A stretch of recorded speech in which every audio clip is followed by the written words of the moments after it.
പ്രിയപ്പെട്ട കുട്ടികളെ, നിങ്ങളുടെ സ്കൂളിൽ ചാന്ദ്രദിന ക്വിസൊക്കെ കഴിഞ്ഞിരിക്കുകയാണല്ലേ. ഇനി അടുത്തതായിട്ട് വരാൻ പോകുന്ന ക്വിസാണ് സ്വദേശ് മെഗാ ക്വിസ്. ജൂലൈ 30-നാണ് സ്വദേശ് മെഗാ ക്വിസ് നടക്കാൻ വേണ്ടി പോകുന്നത്. ചാന്ദ്രദിന ക്വിസിന് നിങ്ങൾ വിചാരിച്ച പോലെ പെർഫോം ചെയ്യാൻ കഴിഞ്ഞില്ലേ? എങ്കിൽ വിഷമിക്കേണ്ട. നമുക്ക് ജൂലൈ 30-ന് നടക്കാൻ പോകുന്ന സ്വദേശ് മെഗാ ക്വിസിന് പഠിച്ചു മുന്നേറാം. ക്വിസിൻ്റെ സിലബസ് ഒന്ന് നമുക്ക് പരിചയപ്പെടാം.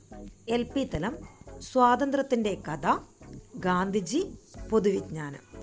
UP സ്വാതന്ത്ര്യ സമര ചരിത്രം 1857 മുതൽ 1947 വരെ, ഗാന്ധി, നെഹ്റു, പൊതുവിജ്ഞാനം. HS ആൻഡ് HSS സ്വാതന്ത്ര്യ സമര ചരിത്രം, ആധുനിക ഇന്ത്യ, പൊതുവിജ്ഞാനം. ഇന്നത്തെ ക്ലാസ്സിൽ നമ്മൾ പഠിക്കുന്ന 3 വിഭാഗത്തിലും തുല്യ പ്രാധാന്യമർഹിക്കുന്ന ടോപ്പിക്കായിട്ടുള്ള സ്വാതന്ത്ര്യ സമര ചരിത്രത്തെക്കുറിച്ചാണ്. ഒന്നാമത്തെ ചോദ്യം പരിചയപ്പെടാം. ഇന്ത്യയുടെ ഒന്നാം സ്വാതന്ത്ര്യ സമരം എന്നറിയപ്പെടുന്നത് 1857 വിപ്ലവമാണ്. ഇന്ത്യയുടെ ഒന്നാം സ്വാതന്ത്ര്യ സമരം എന്നറിയപ്പെടുന്നത് 1857 വിപ്ലവമാണ്. ഒന്നാം സ്വാതന്ത്ര്യ സമരം ആരംഭിച്ചത് 1857 മെയ് 10. ഒന്നാം സ്വാതന്ത്ര്യ സമരം ആരംഭിച്ചത് 1857 മെയ് 10. ഒന്നാം സ്വാതന്ത്ര്യ സമരത്തിൻ്റെ ആദ്യ രക്തസാക്ഷി മംഗൽ പാണ്ഡെ. ഒന്നാം സ്വാതന്ത്ര്യ സമരത്തിൻ്റെ ആദ്യത്തെ രക്തസാക്ഷി എന്നറിയപ്പെടുന്നത് മംഗൽ പാണ്ഡെ. ഒന്നാം സ്വാതന്ത്ര്യ സമര സമയത്തെ മുഗൾ ഭരണാധികാരി ബഹദൂർ ഷാ സെക്കൻഡ് ആണ്. ഒന്നാം സ്വാതന്ത്ര്യ സമര സമയത്തെ മുഗൾ ഭരണാധികാരിയാണ് ബഹദൂർ ഷാ സെക്കൻഡ്.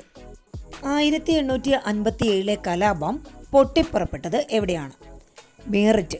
ഉത്തർപ്രദേശിലെ മീററ്റിലാണ് 1857 കലാപം പൊട്ടിപ്പുറപ്പെട്ടത്.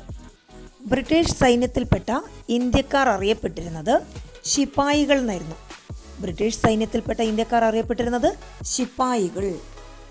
1857 കലാപത്തെ ബ്രിട്ടീഷ് ചരിത്രകാരന്മാർ വിശേഷിപ്പിച്ചത് ശിപ്പായി ലഹള. ശിപ്പായി ലഹള എന്നാണ് 1857 കലാപത്തെ ബ്രിട്ടീഷ് ചരിത്രകാരന്മാർ വിശേഷിപ്പിച്ചത്. കുട്ടികളെ, നിങ്ങൾക്കറിയാമോ എന്തിനാണ് ഒന്നാം സ്വാതന്ത്ര്യ സമരം നടന്നതെന്ന്? അതായത് പണ്ട് കാലത്ത് ബ്രിട്ടീഷുകാരുടെ കീഴിലായിരുന്നു ഇന്ത്യയിലുള്ള ജനങ്ങൾ പണിയെടുത്തിരുന്നത്. ബ്രിട്ടീഷുകാർ പല രീതിയിലും പലതരത്തിലും ഇന്ത്യക്കാരെ ചൂഷണം ചെയ്തിരുന്നു.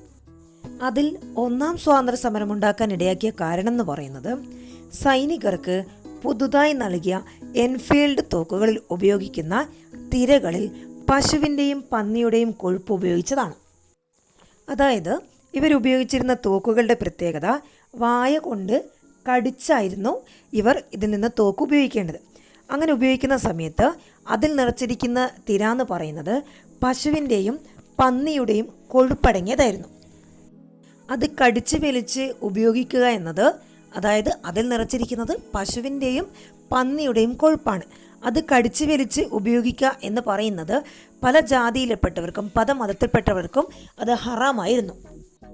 കൂടാതെ തുച്ഛമായ ശമ്പളത്തിനായിരുന്നു ഇന്ത്യയിലുള്ള ജനങ്ങൾ ബ്രിട്ടീഷുകാരുടെ കീഴിൽ പണിയെടുത്തിരുന്നത്.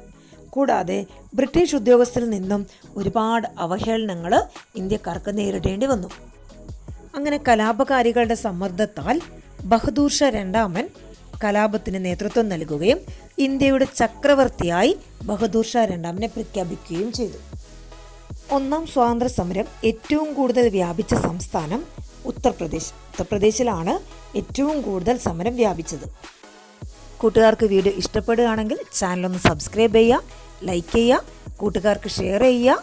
അടുത്ത വീഡിയോയിൽ വീണ്ടും കാണുന്നത് വരെ ബൈ.